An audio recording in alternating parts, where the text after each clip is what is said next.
the Western world, and you had this economic backlash. But there was also a cultural backlash that accompanied it, because the economic backlash came in some countries with an awareness that the economic decisions that were being taken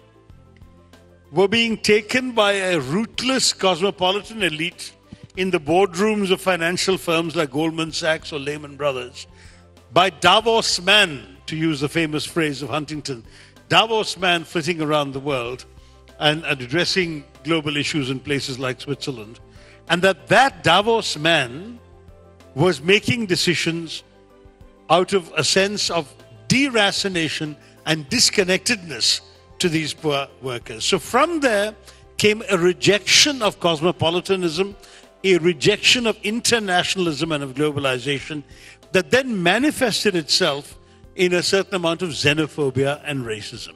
The British philosopher David Goodhart has written about the world being divided into somewheres and anywheres. So the somewheres are these global cosmopolitans who can be comfortable in business class lounges anywhere in the world and attend conferences in five-star hotels anywhere in the world, jet-run, totally relaxed, whichever global capital they go to. But the anywheres are the people who are rooted locally in one place. They speak one language. They worship one religion. They are usually one color of skin. And they had felt threatened during the wave of globalization by the influx of all of these. And because of that, their backlash took on the form of hostility to foreigners, people of other faiths, other colors, other languages. So Brexit, for example, was as much about hearing foreign languages being spoken in the streets of London as it was about the overweening influence of the EU bureaucracy on the British economy. And in America, when Trump was saying, "Make America great again," the unspoken words beneath were, "Make America white again," which actually can't happen because the demographic change in America has already gone well beyond his ability to reverse it. But I'm just saying that there is all this element as well. Now, we have a paradox with people like Narendra Modi here and Erdogan in Turkey, because they participate in the cultural backlash.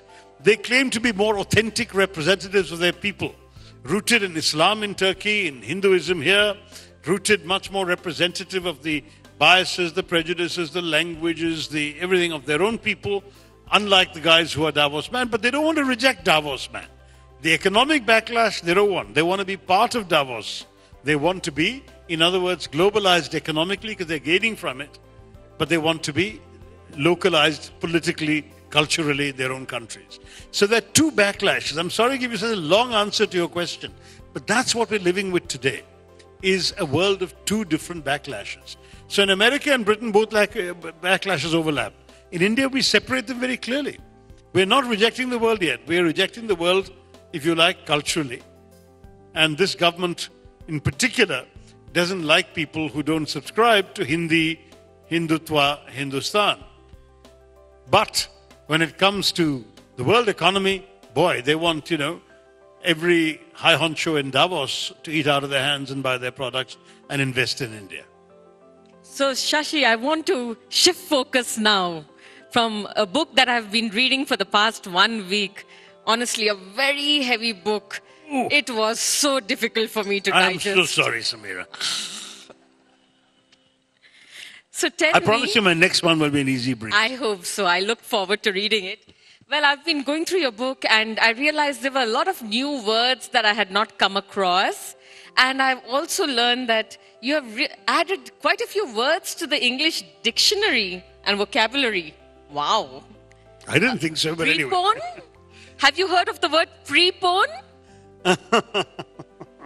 Yeah. That was...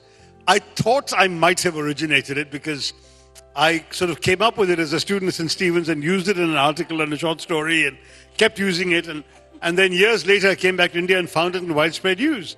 Because I just thought, in English, to advance a meeting, let's say you're supposed to meet somebody at 5 o'clock. In India, what do we say? We say, hey, listen, I actually have something else at 5. Do you mind preponing it to 4, right? And in English, that doesn't exist, or so I thought. So I thought I might have actually come up with this term, which is widely used here. But you have come up with a few words. No, but that one, it turned out the Oxford English Dictionary reached out to me and said, actually, we have found a reference to this word in 1902 or something in some obscure, no longer existing American newspaper. So I have to hang my head in shame and say, clearly, ideas are out there and they sort of alight on somebody's brain at different times in different places. And the same idea that hit this particular person, it didn't catch on there, it caught on in India, so there we are. We can keep talking like this the whole evening. I need to hear from the audience. Sure. There are questions that you need to ask? Are there places you need to go to? Or from a show of hands, do you want us to continue for a bit? Please let us know. Looks like they want to ask questions themselves. So we have our subcommittee members who are also collecting chits, and we will, thank you. But I want to ask one question before we get to that, please. Okay, it's really important. I think a lot of people would be interested and won't get a chance to ask you this again. China versus India.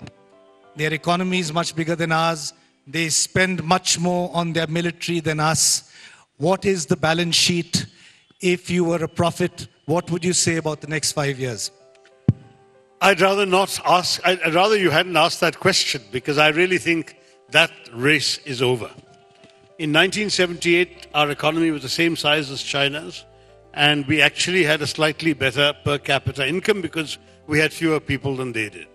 Today, their economy is 5 times ours. Their per capita income is 3 or 2.5 times ours. They're in a different league, and we are not playing on that level. So my answer is perhaps a typically Indian answer, which is that this is a race we don't need to run. That there is enough and there should be enough in the world for both India and China to prosper. That there should be enough that will actually give Indians, and I mean ordinary Indians who currently are amongst those 26% living below the poverty line, 3 decent meals a day, a roof over their heads, the prospect of useful and gainful employment, and the ability to dream for better lives for their children.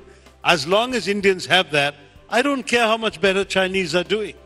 Let them flourish. They are a different society, they're a different culture. So I would say, Neeraj, we are framing the question wrongly. This is not, and arguably never was, a race between China and India. It's a race against ourselves, against the poverty that assails us, the factors holding us back. It's a race to be the best India we can be, which will not ever be the best that China can be. It's a totally different society. I mean, one of the examples I'm often drawing is about the highways. You know, China went from 0 kilometers of 6-lane expressways in 1996 to 150,000 kilometers by 2016. Now, how do they do that? Because in their system, the planners can draw a line on the map and bulldoze anything in the way. It doesn't matter if it's a church, a temple, a mosque, a graveyard, a school, a home, an entire town. I mean, they will just do it. And they have done it. Whereas in India, you know how it is. You want to widen a 2-lane road, and people will not agree about the compensation you're offering. They will not want to sell to you. If you still try and use eminent domain, protests will start, the red flags will come out, Bollywood stars will come and sit on dharna. I mean, you know, we are like that only. So we cannot and should not be in the game of comparing ourselves to China. It's a different system, different country, different objectives. They've actually made their omelette by breaking a lot of eggs. And that means breaking a lot of necks as well, which I would like to think we haven't done very much of. And that we at least are more humane. We have brought people along in our democracy. When there is popular resistance, even when Narendra Modi is tempted to backtrack, as we saw on his attempts to change the land acquisition bill, there will be things in which India as a democracy will go slower than China. But as I say, as long as we can create a better India for Indians and decent lives for all our people, then let the Chinese be the Chinese. It's not our concern, and we should not be wasting our energy in competing with them or comparing ourselves to them. Shashi, Tharoor, thank you very much. So I have this question with me. It says, in your book, you mention that the US is now dismissive of international organizations like the UN. In the past, the USA has actively funded the United Nations to further its international agenda. What, in your opinion, prompted Mr. Trump to change this policy? This question has been asked by Sanjeet Ganguly. Are you here in the crowd, Sanjeet? Could you raise your hand up? With that light shining in our eyes, can we even see a hand? Anyway, no, it's a good question. I think Americans have always had a strain of people who, frankly, didn't particularly like having to subordinate their interests to the United Nations. Once in a while, we went through repeated crises when I was there, involving the US not paying their dues on time. Particularly, the Americans always felt the UN needed them more than they needed us, which is not entirely untrue because, you know, one of the big reasons for the failure of the predecessor organization, the League of Nations, was that the Americans never joined. So when the UN was established, every effort was made to bend over backwards to ensure that the Americans joined and felt secure within it, including giving them the veto in the Security Council, because they felt that the UN could not afford to suffer the fate of the League of Nations. And that was very much the approach. It's in fact one of the reasons why the UN is located in the US rather than somewhere else, is that will make it more difficult for the Americans to pull out of the UN. Nonetheless, Mr. Trump's administration has pulled out of UNESCO. It has not paid many of its dues. There are, I think, my former colleagues in the UN are now freezing in winter temperatures because the UN can't afford to heat the offices at the level they used to, and so on. So there's a lot of challenges that have come from that. And it's partly because there is an isolationist streak in America that, in all fairness, exists in most democracies. Look, there are some people in this room, in this hall, who have been elected politicians. You ask any of them, how often, when you go and seek votes from people, does a foreign policy issue actually determine the vote? The answer is almost never. Nobody votes for you or votes against you because of your stand on the UN. Now, in India, the government is free nonetheless to give money to UN organizations or take stands to the UN because foreign policy has still been the preserve of a small governmental elite. The truth is, in a country like America, a lot of the US Congress and the US Senate have the attitude that they have absolutely no need to do something which is not going to affect the prospects of re-election for any of them. And so I've met American senators and congressmen when I was at the UN who said to me, we've done surveys of the top 10 issues in our voters' minds. You guys don't even figure in the top 10. Why should I care about you? And I thought that was a very honest way of looking at it. So this is part of the problem. The many, many democracies, UN, international cooperation, etc., not good. So when your budget is so tight that you're closing an American base, which actually employed people and generated money in the local economy and so on, you know, the US has military bases within its own soil, and they're closing many of these to save money. The same people in those towns where those bases are closing are saying, why are you giving even more money than you're gaining here to the UN, to a bunch of foreigners? Partly it's a failure of public education. But this is going to be an issue that I think the UN is going to have a tough time coping with over the years. It's the only support base for the UN in the US is the US diplomats. But now the boss of the US diplomats, the president himself, doesn't understand or appreciate the value of international organization. Okay, I'm merging two questions in one. The first one is from Hemisha De Silva, and the second one is from 7-year-old Thomas.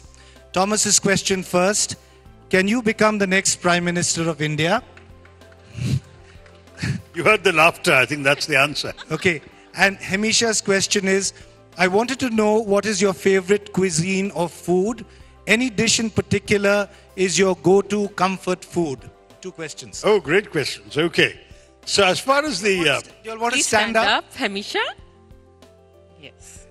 And I hope you're a great cook, Thomas- because I might be coming to you now for comfort food. Thomas?